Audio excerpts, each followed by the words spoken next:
क्या हुआ भैया? सैनिकों के चुनाव में मुझसे कोई भूल हुई? जिस समाज में बालक के हाथ में शास्त्र के बदले शस्त्र हो, वहां असुरों का वास होता है शत्रुघ्न। जीवन भर राष्ट्र सेवा का भार उठाने वाले वृद्ध समाज सेवा पाने के अधिकारी हैं, और जो युवा अभी अभी विवाह के बंधन में बंधे हैं, वो भी युद्ध में जाने के योग्य नहीं है। प्रभु, ना मैं बालक हूं, ना मैं वृद्ध हूं, और ना आप विवाहित।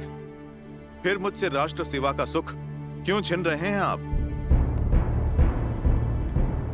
क्योंकि तुम अयोध्या के सैनिक नहीं हो।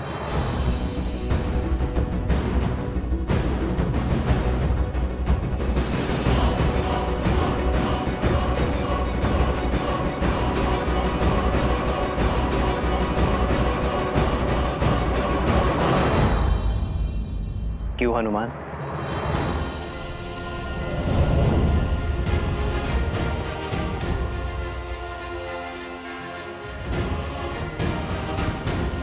प्रभु, प्रभु, प्रभु, मैं अयोध्या का सैनिक नहीं हूं, इसलिए आप मुझे छोड़ के जा रहे हैं। फिर आपने लक्ष्मण भैया को साथ जाने का अवसर क्यों दिया? क्योंकि लक्ष्मण अयोध्या का राजपुत्र है हनुमान, और राज्य सेवक भी। उसका कर्तव्य उसे इस युद्ध के योग्य बनाता है। मेरे वानर वीर तो यहाँ अतिथि हैं। लक्ष्मण भैया राज सेवक हैं, तो जा सकते हैं, और मैं तो स्वयं राजा राम का सेवक हूँ प्रभु। उसका क्या?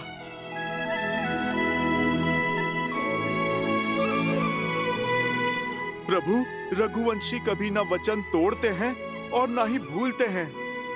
फिर सदा मुझे सेवा में रखने का वचन देकर आप कैसे उससे मुक्त हो सकते हैं प्रभु? आप निर्णय कीजिए प्रभु। हनुमान क्या है, वानर या भक्त?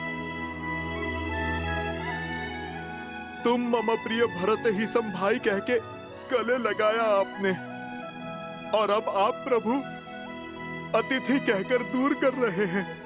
ठीक है प्रभु, आप तो राजा हैं, बड़े दायित्व हैं आप पर प्रभु, मेरा तो एक ही दायित्व है, अपने प्रभु श्री राम की सेवा। नहीं प्रभु, मैं उससे विमुख नहीं हो सकता। प्रभु, मैं आपके बिना जी नहीं पाऊंगा, नहीं जी पाऊंगा आपके बिना प्रभु। प्रभु, प्रभु आप मान जाइए ना प्रभु, आप ले चलिए ना मुझे अपने साथ प्रभु। प्रभु आप मान जाइए प्रभु, ले चलिए ना मुझे अपने साथ प्रभु। हनुमान, उठो।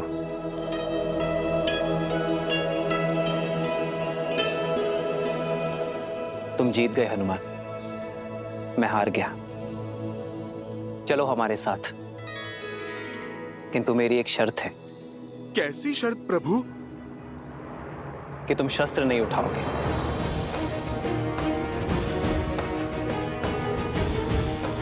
तुम्हारी हट मेरे साथ चलने की थी, वो पूरी हुई, किंतु युद्ध में चाहे जैसी भी स्थिति हो, तुम अस्त्र शस्त्र का उपयोग नहीं करोगे। स्वीकार है प्रभु, स्वीकार है।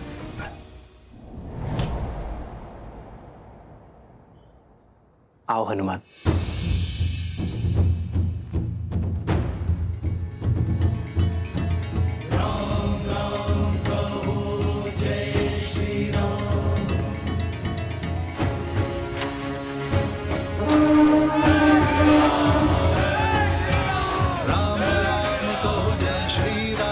दशरथ नंदन राजा राम, राम नाम भजते हनुमान, अवध बिहारी राजा राम।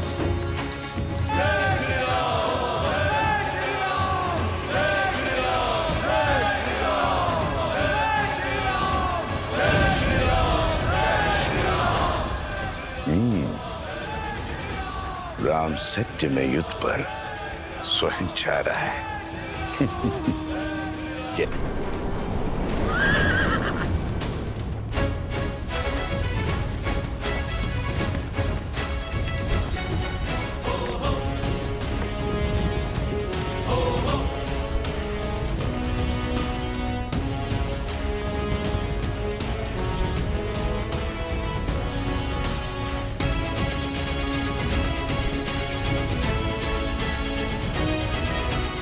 पहली टुकड़ी दाईं ओर से और दूसरी टुकड़ी सीधा प्रहार करेगी।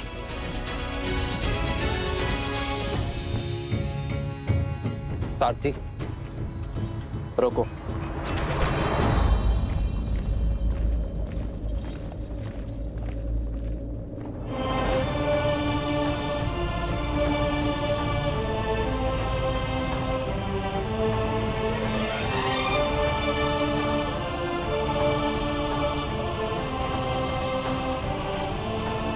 प्रणाम ऋषिवर।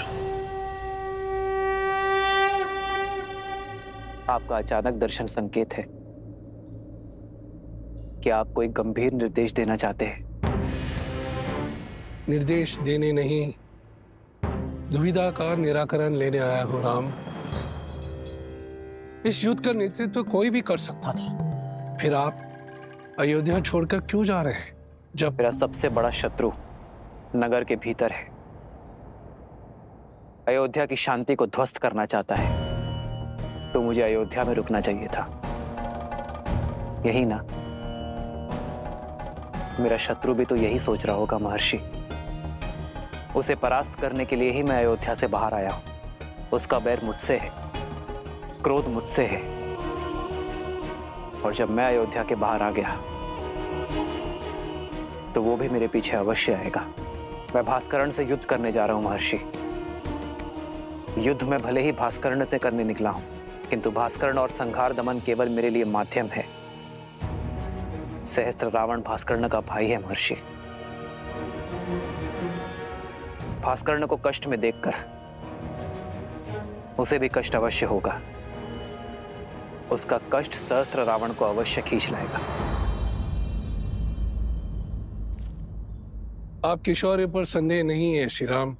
भय है आपके वास्तविक शत्रु सहस्त्रमुख रावण का, जो अपने अनंत मुखों से अनंत असत्य बोलता रहता और बार बार असत्य बोलते रहने से असत्य भी सत्य प्रतीत होने लगता है। उसमें आप ही की सेना को आपके विरुद्ध कर देने का सामर्थ्य है।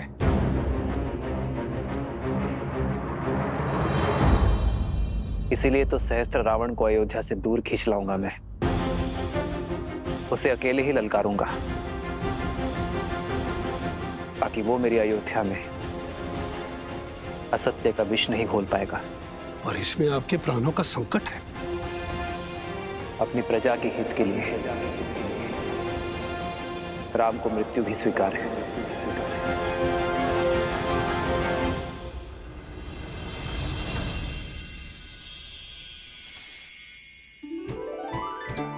स्मरण है दीदी, माता स्वयं अपने हाथों से तिलकूट बनाया करती थी। और हम रसोई घर की ओर देखा करते थे कि कब तिलकुट बनकर तैयार हो जाएगा, पर सूर्य देव को अर्पण किए बिना हमें तिलकुट मिलता ही नहीं था, है ना सीता दीदी?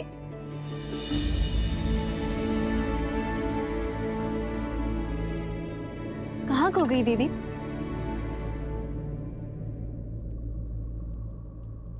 श्री राम की चिंता में हूँ। मैं जानती हूँ कि लक्ष्मण भैया और हनुमान उनके साथ हैं,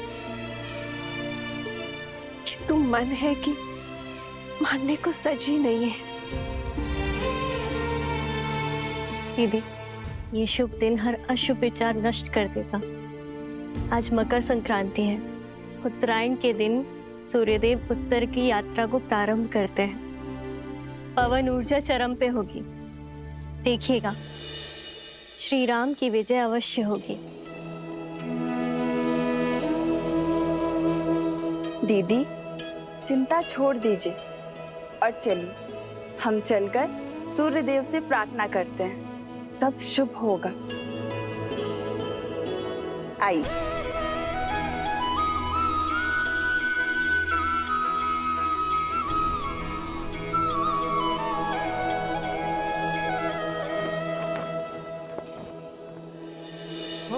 माघ मकर गत रवि जब होई, तीरथ पति ही आव सब कोई। देव तनुज किन्नर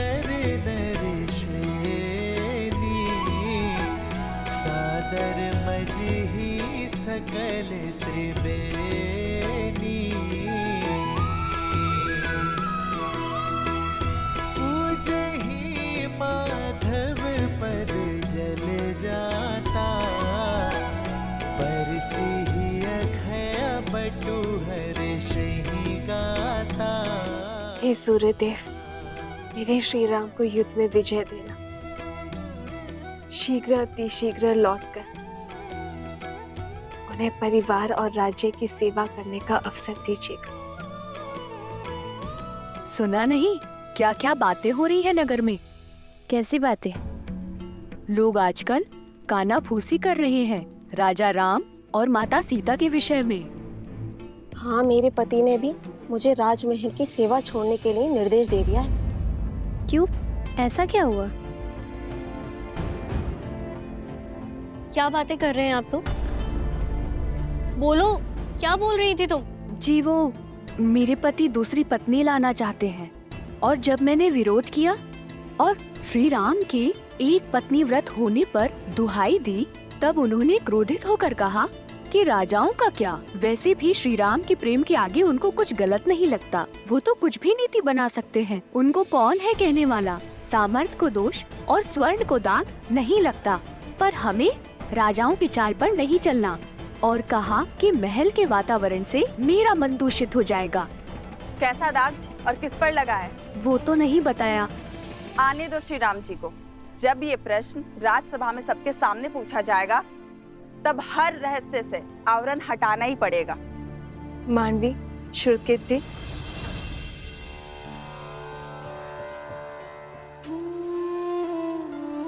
राजभवन में जाके माताओं को प्रसाद नहीं देना।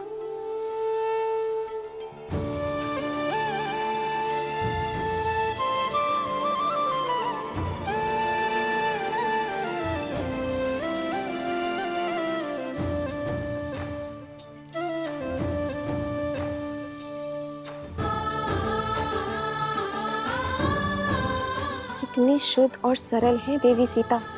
इनके बारे में कोई इतना ओछा कैसे बोल सकता है? दीदी, किसी दासी का पति राजमहल के वातावरण के बारे में आपत्तिजनक बातें फैला रहा है। राजा और रानी के विषय में शंका पनपना उचित नहीं है। समस्या फैल सकती है दीदी। राम राज्य में अराजकता कभी नहीं आएगी मांडवी। श्री राम आते ही कोई ना कोई हल अवश्य निकाल देंगे।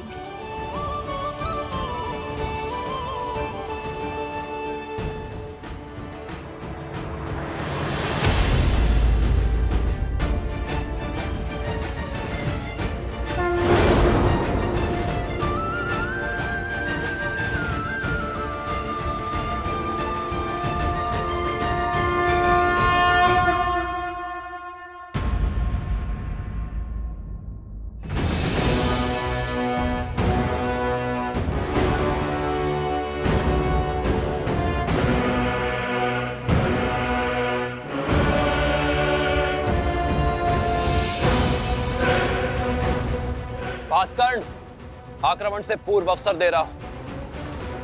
अपने आतंक का अंत करो और लौट जाओ। अभी तक तो आतंक का आरंभ भी नहीं हुआ है राम। और जहां तक रही अंत की बात, यदि मैं समय रहते लंका पहुंच गया होता तो युद्ध का अंत कुछ और ही होता। वही तुम्हारे रक्त से सागर को रंग देता। जो काम तब न हुआ वो अब होगा। इस रणभूमि में मैं तुम्हारा वध करके रावण के मृत्यु का प्रतिशोध लूंगा और तब होगा न्याय। प्रतिशोध से न्याय नहीं मिलता भास्कर्ण। प्रतिशोध केवल स्वयं को जलाता है। लौट जाओ। स्वयं के बल पर बड़ा अभिमान है ना तुम्हें राम। समाप्त होगा तुम भी और तुम्हारा अभिमान भी। घातकरण का तेज और संघर्ष दमन का दमन तुम्हें सेना समेत ध्वस्त कर देंगे।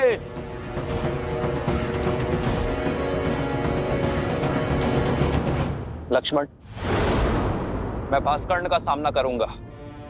तुम संहार दमन को खोजो। और स्मरण रखना,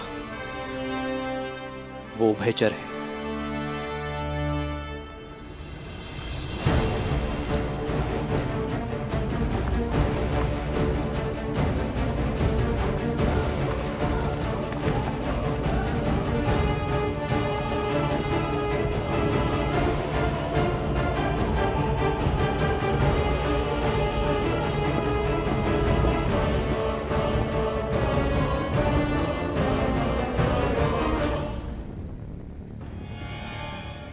भास्करण का पुत्र संहार दमन, जिसमें सहस्त्रों बैलों का बल है, जिसके सानिध्य में आठों दिशाएं, सागर का बवंडर और चक्रवात है।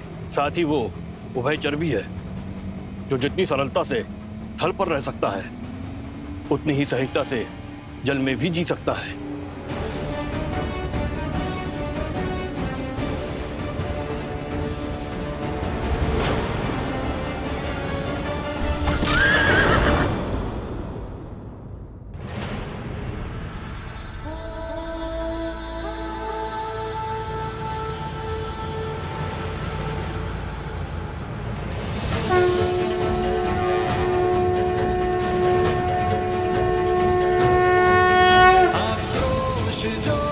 क्रोध का ये क्षण है प्रतिशोध का, ललकार और पुकार अति विरोध का।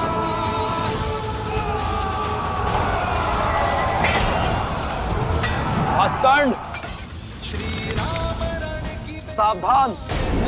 जो धीर है, आएगा प्रलय बरसने वाले तीर है, धर्म के संग अधर्म के विरुद्ध है, ये युद्ध है, महायुद्ध है।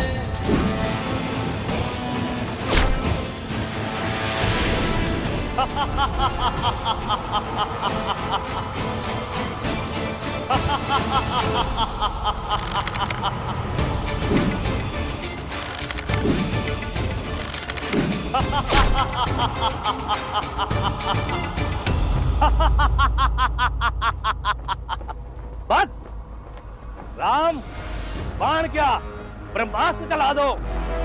तुम्हारे ब्रह्मास्त्र मेरे तन को नहीं छेद पाएंगे। ब्रह्मा अपना स्वयं वरदान नहीं कर सकते।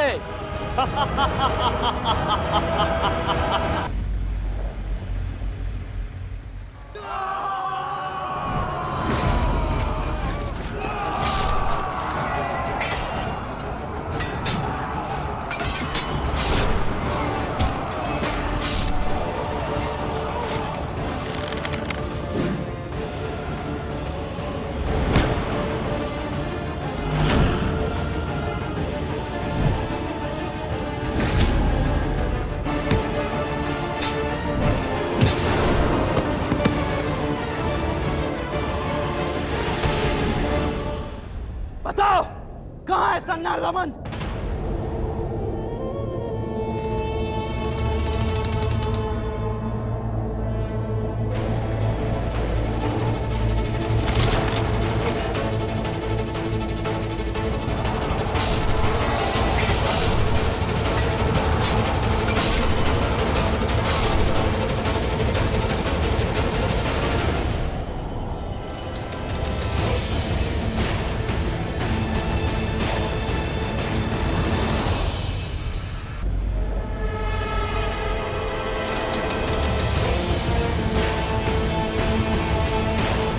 सैनिकों, पीछे हटो।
जल में जाकर तो इसने स्वयं भूल कर दी है। ब्रह्मदेव के वरदान के अनुसार उसकी मृत्यु जल के भीतर ही हो सकती है, वो भी तब जब उसकी श्वास नली काट दी जाए।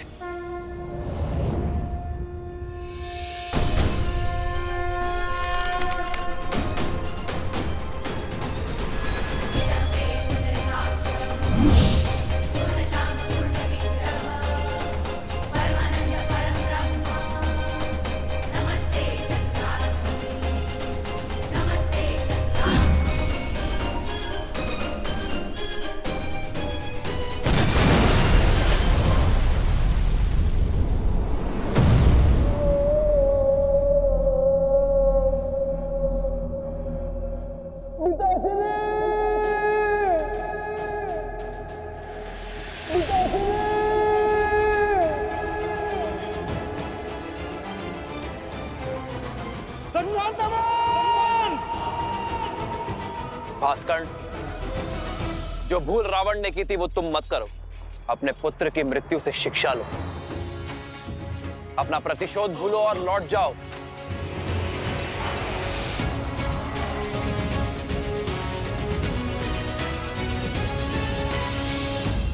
लक्ष्मण, तुमने मेरे प्राण, मेरे प्यारे पुत्र से नरदमन का वध किया है। अब मेरे प्रकोप से तुम दोनों भाइयों को कोई नहीं बचा सकता, कोई नहीं। भास्कर्ण, ये क्रोध ही तुम्हारे विनाश का कारण बनेगा, क्योंकि सत्य और धर्म की लौ के आगे तुम्हारा ये झूठा दम अवश्य तोड़ेगा। आज तुम्हारे अत्याचार और आतंक का अंत होकर रहेगा भास्कर्ण।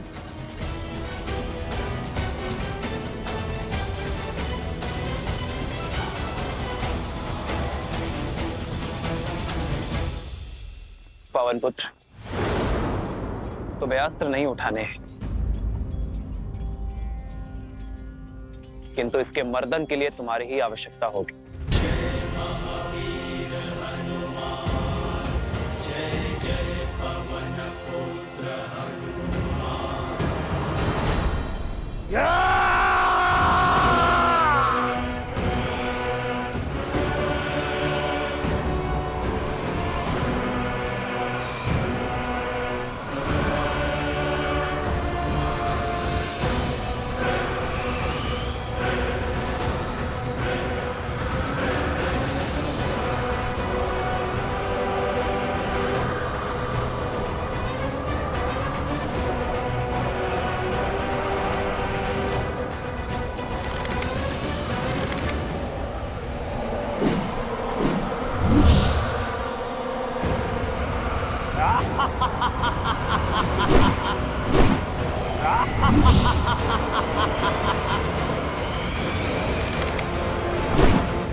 हनुमान,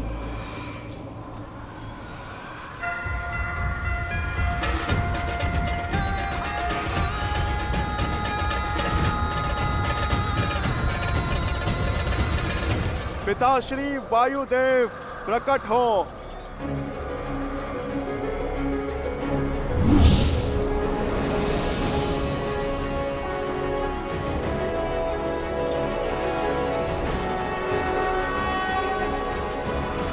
प्रणाम प्रभु।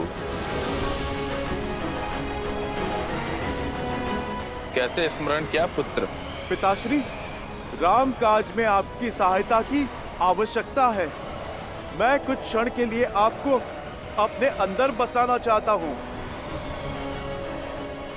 राम का काज और पुत्र की पुकार दोनों को अनदेखा नहीं किया जा सकता। तथास्तु।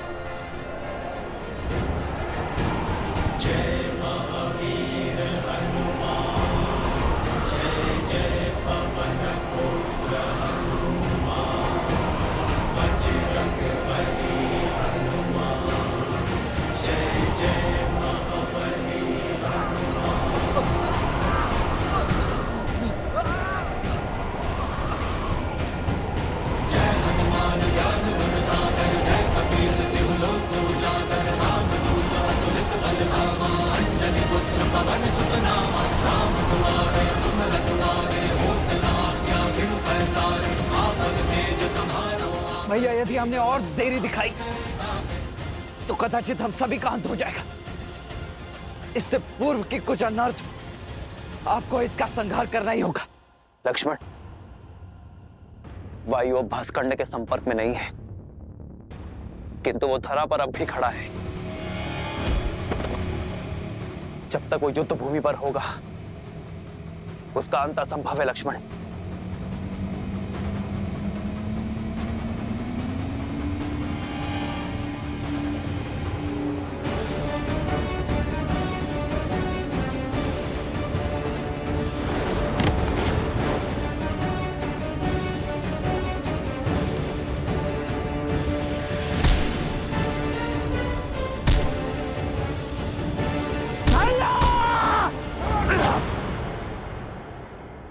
प्रहार कीजिए।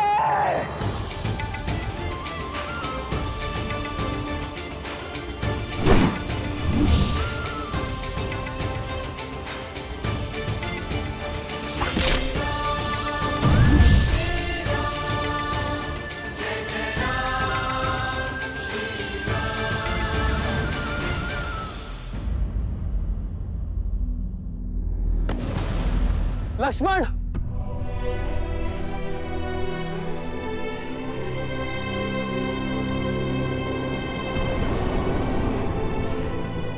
लक्ष्मण, लक्ष्मण, लक्ष्मण, लक्ष्मण, लक्ष्मण, लक्ष्मण, लक्ष्मण, आज तुमने फिर मेरे प्राण बचा लिए। लक्ष्मण,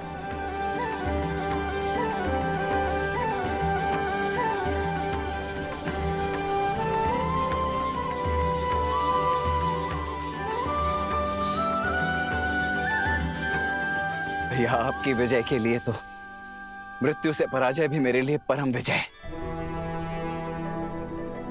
कल प्रातः हम अयोध्या के लिए प्रस्थान करेंगे और वहां प्रत्येक घर पर हमारे विजय की पताका लहराएगी। जाओ लक्ष्मण,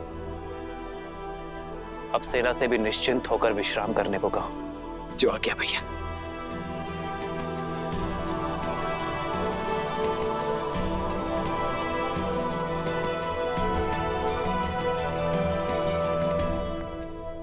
युद्ध अभी समाप्त नहीं हुआ है लक्ष्मण।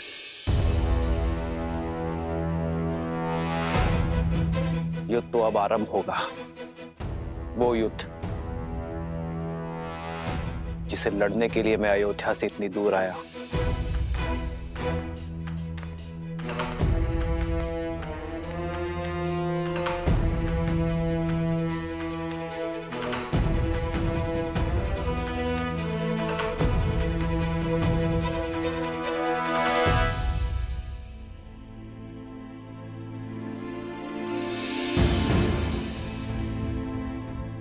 लोग आजकल कानाफूसी कर रहे हैं। राजा राम और माता सीता के विषय में। हाँ, मेरे पति ने भी मुझे राजमहल की सेवा छोड़ने के लिए निर्देश दे दिया है। वैसे भी श्री राम के प्रेम के आगे उनको कुछ गलत नहीं लगता। वो तो कुछ भी नीति बना सकते हैं। उनको कौन है कहने वाला? इनके बारे में कोई इतना ऊंचा कैसे बोल सकता है?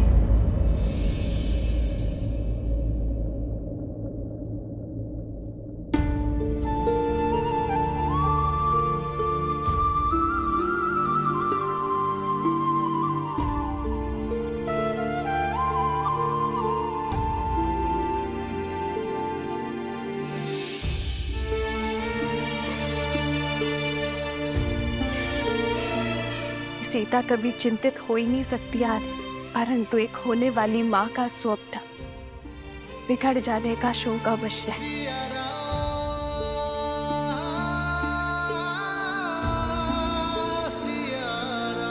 तुम्हारी व्याकुलता का आभास है मुझे सीते, किंतु मुझे एक राजा के कर्तव्य के साथ साथ अपनी होने वाली संतान को असुरी शक्ति से भी बचाना होगा, और ये कार्य मुझे अकेले ही करना होगा। अपनी प्रजा के हित के लिए, राम को मृत्यु भी स्वीकार है।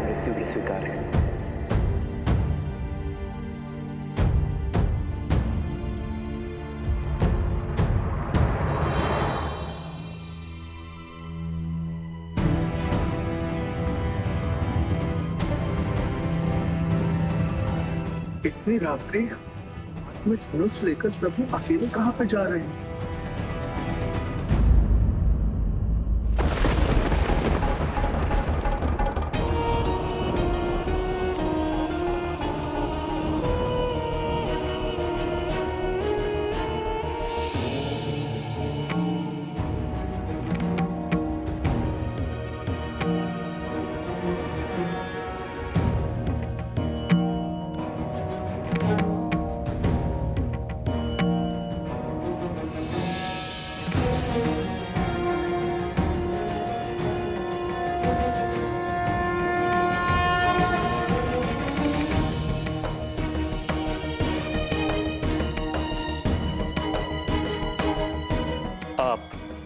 अवध की महारानी है देवी सीता। आपका व्यथित होना प्रजा के हित में नहीं। प्रजा की ही चिंता में हूँ गुरुवर। नागरिकों के विचारों में मलिनता आ रही है और मन में शंका का विष घुल गया है। ये नगर में कौन सी असुरी शक्ति पग पसार रही है गुरुवर?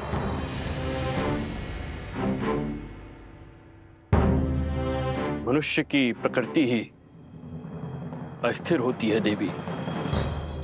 सफलताओं के बीच असफलता का भय, यात्रा के प्रारंभ होने में घर छूट जाने का भय, विवाह के समय स्वतंत्रता छिनने का भय, नए उत्तरदायित्वों का संकोच सदा रहता है। मन में सदा द्वंद्वों का भंवर चलता ही रहता है। ये उचित है कि संसार का आधार सत्य है, किंतु यहां असत्य भी उपस्थित रहता है।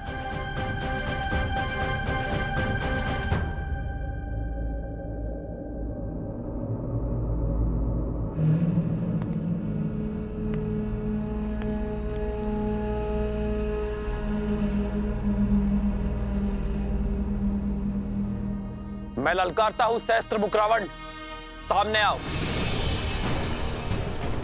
असत्य का गुण है कि वो सत्य से दूर नहीं रह सकता।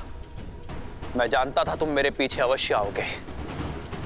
अब बात और वार छुप कर नहीं, सम्मुख होकर होंगे। हार जाओगे राम, मुझे जितना काटोगे उतना ही मैं बढ़ूंगा।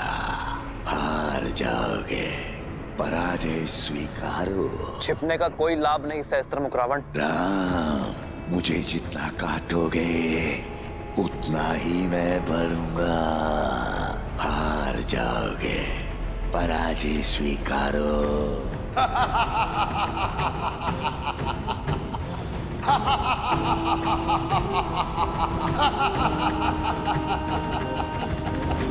क्या राम राज्य भी भय की छाया में श्वास लेगा? क्या यहाँ भी सत्य और असत्य इतना समीप हो जाएगा कि उचित अनुचित के मध्य की रेखा ही मिट जाएगी? क्या रघुकुल के राघव की विजय पर भी प्रश्न चिन्ह लगेंगे गुरुवर? राम सिंहासन पर अवश्य आरूढ़ हो गए हैं देवी, किंतु किसी भी अभूतपूर्व कार्य के सफल होने में समय लगता है। राम राज्य स्थापित होने में भी अभी समय है। धर्म और कर्म के अमृत से इस धरा को सींचना होगा। राम को अभी और संघर्ष करना होगा।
क्या इतना सरल लगता है मेरा अंतराम? कोई अस्त्र, कोई शस्त्र मेरी मृत्यु का मार्ग प्रशस्त नहीं कर सकता है, क्योंकि मैं शरीर नहीं, सोच हूं राम। सोच, सोच को कौन सा अस्त्र मार सकता है?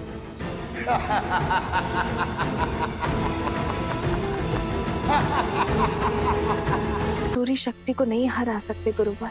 जिसके बाण असत्य हो, धनुष अधर्म हो, उसे पराजित करना सरल नहीं होता। बार बार दोहराया गया सत्य सत्य प्रतीत होने लगता है, मन में संदेह उत्पन्न करने लगता है। इसलिए आवश्यक है कि ऐसी स्थिति में व्यक्ति का मन दृढ़ हो, और ये दृढ़ता